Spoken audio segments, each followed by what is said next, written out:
Hi friends, welcome to Nishi vlogs. ఈరోజు నేను చెప్పే కథ పేరు సమయస్ఫూర్తి. ఎక్కడ ఎలా మనం సమయస్ఫూర్తిని ప్రదర్శించాలో ఈ కథ ద్వారా తెలుసుకుందాం. అనగనగా వెంకటాపురం అనే ఊరిలో రాము అనే పిల్లవాడు ఉండేవాడు.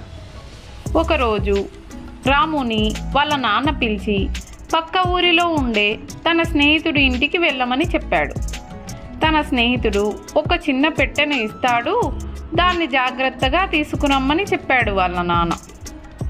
దాంతో రాము తండ్రి చెప్పిన గుర్తుల ప్రకారం పక్క ఊరిలో ఉండే నాన్నగారి స్నేహితుడి ఇంటికి వెళ్ళాడు. ఆయన కొన్ని వస్తువులున్న పెట్టెను రాము చేతికి ఇస్తూ, దారిలో దొంగలు ఉంటారు, జాగ్రత్త బాబు, ఇంటికి జాగ్రత్తగా తీసుకెళ్ళు అని చెప్పాడు. ఇంటికి వచ్చే క్రమంలో రాముకి తన వెనకాల ఎవరో వస్తున్నట్లుగా అడుగుల చప్పుడు వినిపించింది. ఎవరో దొంగ తనను వెంబడిస్తున్నారని వేగంగా నడవడం మొదలుపెట్టాడు. ఆ అడుగుల చప్పుడు వేగం కూడా పెరిగేసరికి రాముకు ఏం చెయ్యాలో పాలుపోలేదు. కొంత దూరం వెళ్ళేసరికి రాముకి ఓ నది కనిపించింది. దాన్ని చూడగానే అతడికి ఓ ఆలోచన వచ్చింది. వెంటనే నదికి కాస్త పక్కగా ఉన్న పొదల్లోకి తన దగ్గరున్న పెట్టెను విసిరేశాడు.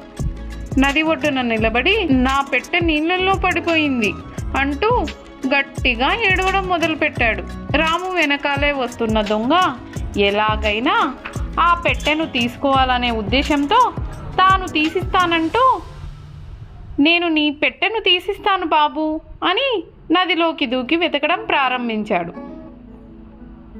అదే అదను అనుకున్న రాము పొదల్లోకి విసిరిన పెట్టెను తీసుకొని గబగబా అక్కడి నుంచి వెళ్ళిపోయాడు. ఈ కథ ద్వారా రాము తన సమయస్ఫూర్తిని ఎలా ప్రదర్శించాడో తెలుసుకున్నాం కదా.